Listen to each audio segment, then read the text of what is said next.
बिस्मिल्लाहिर्रहमानिर्रहीम। अस्सलाम वालेकुम नाज़रीन, फ़िदा दिल हूँ और आप डेली मैदान देख रहे हैं। इंतहाई अफसोसनाक वाक़या हुआ है जमीयत उलमा इस्लाम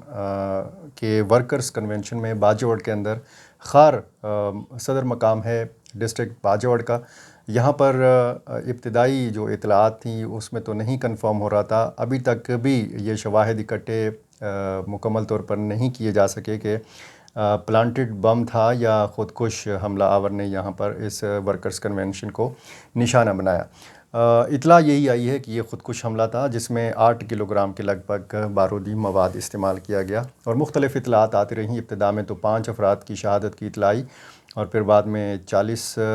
तक के अफराद के शहीद होने की इतला आई। कुछ ज़राए ने 50 अफराद के शहीद होने की इतला दी है और 150 के लगभग ज़ख्मी हैं। खार के हस्पताल में और मुख्तलिफ़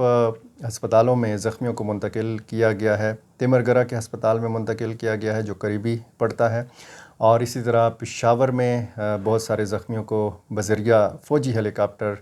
भी मुंतकिल किया गया है। इसी तरह सूबाई हुकूमत का जो हेलीकॉप्टर है उस हवाले से भी बताया गया है कि वो भी इस्तेमाल हुआ है। जमीयत उलमा इस्लाम के रहनुमाओं के ऊपर पहले भी ख़ुदकुश हमले होते रहे हैं, कातलाना हमले होते रहे हैं, और जमीयत उलमा इस्लाम एक मज़हबी सियासी जमात है और जनूबी अज़ला में मालाकंड डिवीज़न में खैबर पख्तूनख्वा के मुख्तलिफ़ इलाकों में बलूचिस्तान में अच्छा खासा वोट बैंक रखती है। किसी के वहमो गुमान में नहीं था कि दहशत गर्दी की जो एक नई लहर है खैबर पख्तूनख्वा में, इसमें किसी सियासी सरगर्मी को निशाना बनाया जाएगा और फिर ऐसी सियासी जमात कि जो बंदूक के बग़ैर इस्लामी निज़ाम के नफाज की बात करती है। मौलाना फ़ज़ल रहमान साहब की जो तकारीर हैं उनसे भी ये आप अंदाज़ा लगा सकते हैं कि जमीयत उलमा इस्लाम सियासी जद्दोजहद पर यकीन रखती है और इसका जो बयानिया है वो जमीयत उलमा इस्लाम के कारकुनों में ख़ासा मकबूल है। तो सूरत हाल ये है कि एक दहशत गर्दी की जो लहर है इसका मकसद क्या है। तमाम सिक्योरिटी इदारे जो थे वो यकम मुहर्रमुल हराम से लेकर 10 मुहर्रमुल हराम तक जो हसास करार दिए गए शहर थे वहाँ पर सिक्योरिटी पर मामूर रहे। तमाम तर तवज्जो सिक्योरिटी इदारों की उन इलाकों पर मरकूज़ रही जिन इलाकों में ज़्यादा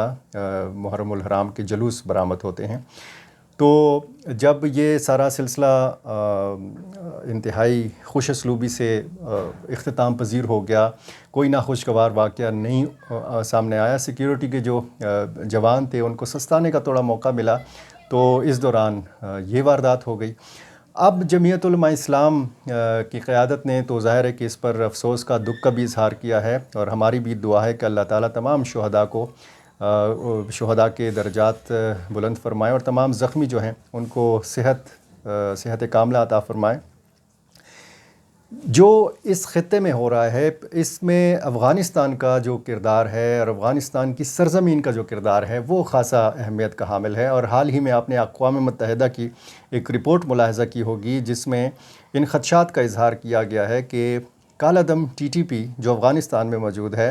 वो, और अफ़ग़ान सरज़मीन पर जो मौजूद दाइश है और अफ़ग़ान सरज़मीन पर जो मौजूद अल-कायदा है, ये मिलकर एक इत्तेहाद बना सकते हैं जो आलमगीर एक ख़तरा जो है ये इत्तेहाद बन सकता है। अब ये अक़वाम मुत्तहिदा की रिपोर्ट है। अफ़ग़ानिस्तान के अंदर से हमने ये इल्ज़ाम सुना है कि जो सूरत हाल वहाँ पे रही है दाइश की मौजूदगी के हवाले से, तो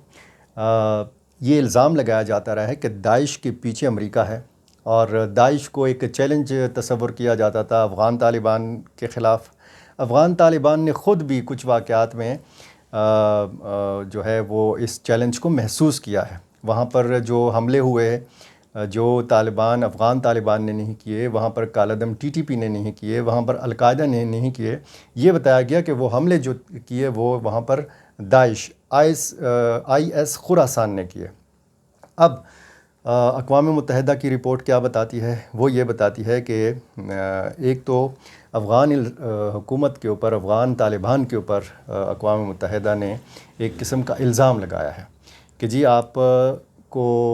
जो है वो इस इत्तेहाद की सरपरस्ती कर रहे हैं जिसमें TTP भी है, जिसमें अल-कायदा भी है और जिसमें दाइश भी है। अब اگر ایمن الظواہری کے واقعے کے تناظر میں دیکھا جائے تو القاعدہ کی کچھ باقیات افغانستان میں ہو سکتی ہیں، لیکن افغان ترجمان جو ہیں ذبیح اللہ مجاہد، انہوں نے ان ساری چیزوں کی تردید کی ہے، اقوام متحدہ کی اس رپورٹ کو مسترد کیا ہے اور اس کو بے بنیاد قرار دیا ہے۔ اب اگر ایک چیلنج ہے افغان طالبان کے لیے داعش اور پاکستانی ریاست کے لیے چیلنج ہے کالعدم TTP، تو پھر اقوام متحدہ کی یہ رپورٹ بتاتی ہے کہ اگر دونوں ملکوں کے لیے کوئی چیلنج بن رہا ہے اور جس سرزمین کو اس چیلنج کے لیے استعمال کیا جا رہا ہے وہ افغان سرزمین ہے، تو اب افغان قیادت پر بھی بھاری ذمہ داری عائد ہوتی ہے، پاکستانی قیادت کے اوپر بھی بھاری ذمہ داری عائد ہوتی ہے۔ اچھا جس میں جو افغان طالبان کے جو مختلف گروہ ہیں، اس میں سیاسی گروہ ہے، اس میں ان کا سفارتی گروہ ہے، اس میں ان کا جہادی گروہ ہے، اور پاکستانی جو مختلف سیاسی جماعتیں ہیں ان میں لبرل بھی ہیں، روشن خیال جماعتیں بھی ہیں، مذہبی جماعتیں بھی ہیں، ان سب کا اتفاق نہیں ہے، ان سب کا اس معاملے پر اتفاق نہیں ہے کہ TTP کے خلاف کارروائی کی جائے یا TTP کے ساتھ مذاکرات کیے جائیں، کیونکہ پہلے ایک سلسلہ یہاں پہ ہوا، مذاکرات ہوئے، سیز فائر ہوا، مذاکرات ناکام ہوئے، سیز فائر ختم ہوا، ایک بار پھر ہم دہشت گردی کی لہر دیکھ رہے ہیں اور ایسے دنوں میں دیکھ رہے ہیں کہ جب سی پیک جو پاکستان اور چائنا کا ایک بہت اہم منصوبہ ہے اس سے افغانستان کے استفادے کی بات ہو رہی ہے۔ ایسے وقت میں یہ لہر شروع ہوئی ہے جب پاکستان میں دورے پر ہیں چائنا کے نائب وزیر اعظم۔ ایسے دور میں یہ لہر شروع ہوئی ہے کہ جب پاکستان میں الیکشن کی تیاریاں ہیں، تو ایک بہت بڑا سوال اگر پاکستان کی سطح پر دیکھا جائے تو یہ بھی ہے کہ کیا آنے والے الیکشن میں صورتحال بہتر ہوگی، کیا اس قسم کی جو ریلیاں اور جو سیاسی جلسے ہوتے ہیں یہ ہو سکیں گے، اور اگر جمعیت علماء اسلام جیسی جماعت کے ساتھ بھی وہی سلوک ہو رہا ہے جو عوامی نیشنل پارٹی کے ساتھ ہوتا رہا پچھلے الیکشنوں میں، جس کو کیمپین نہیں کرنے دیا گیا، اور اگر جمعیت علماء اسلام کو اور جماعت اسلامی کو اور باقی ساری جماعتوں کو اس طرح کیمپین نہیں کرنے دیا جائے گا، تو پھر سیاست میں آپ دیکھ سکتے ہیں کہ اور پھر انتخابات میں کہ یہ الیکشن پھر کیسے ہوں گے، یہ ایک بہت بڑا سوالیہ نشان ہے۔ اور صورتحال اگر عالمی تناظر میں دیکھی جائے تو پھر ہمیں ایک اور گریٹ گیم جو ہے وہ بنتی ہوئی محسوس ہوتی ہے۔ اقوام متحدہ کی رپورٹ کیا بتاتی ہے، امریکہ کی کیا عزائم ہیں، امریکہ سرپرستی کرتا ہے داعش کی افغانستان کے اندر، یہ الزام اگر خود افغانستان کے اندر سے آیا ہے